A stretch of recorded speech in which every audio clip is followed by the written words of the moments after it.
Or a second example. In the New Testament, we have 1st and 2nd Corinthians, both of which I've quoted so far. It turns out there's also a 3rd Corinthians, which is not in the New Testament.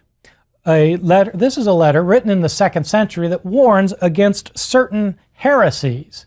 There was one particular heresy in the 2nd century that many Christians found problematic. It was the view that Jesus was so fully divine, he was not human. This heresy is called Docetism. It's called Docetism from the Greek word dokeo, which means to seem or to appear. The teaching was that Jesus was fully God, which means he couldn't be human, because God can't be human any more than a human can be a rock. They're different things. And so how is it that Jesus seemed to be human? For Docetists, it's because he only seemed to be human. He appeared to come in human flesh, but he didn't really have human flesh because he was God. This is a view called Docetism.